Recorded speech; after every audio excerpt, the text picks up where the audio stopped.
Hello, my name is Representative Pam Powers-Hanley, and I represent LD9 in Tucson in the Arizona House. Well, we have had a lot of voter suppression bills this year in the Arizona House, and some have passed and been signed into law. Some are just hanging around, and very few of them, unfortunately, have gotten killed. But today I'm going to talk about three bills that are sort of lingering around and still could pass at some point.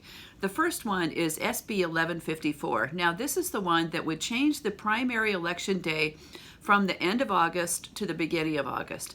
At first, this sounds like no big deal, except when you look at the permanent early voting records and when the PEVL mailed-in ballot would go out to voters. So, right now, with the primary at the end of August, the PEVLs go out at the beginning of August. If we move the primary to the beginning of August, the PEVL mail-in ballot would go out around the 4th of July. So what do people in Arizona do in the month of July?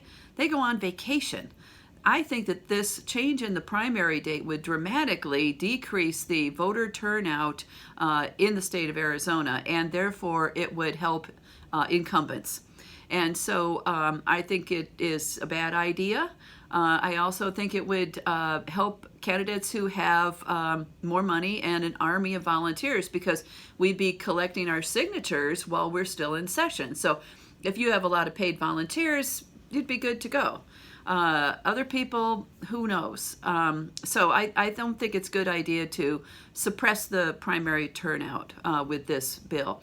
SB 1154 was killed in the House, but one of the Republicans popped up afterwards and said, oh, let's reconsider this sometime in the next 2 weeks. So it's not dead yet.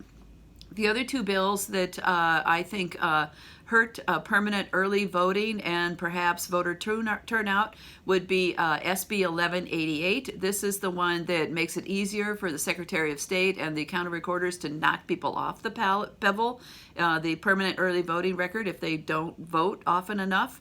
And you can see how this works with 1154, because if you are on vacation in July and you don't vote enough times with your PEVL, you're going to be off that list.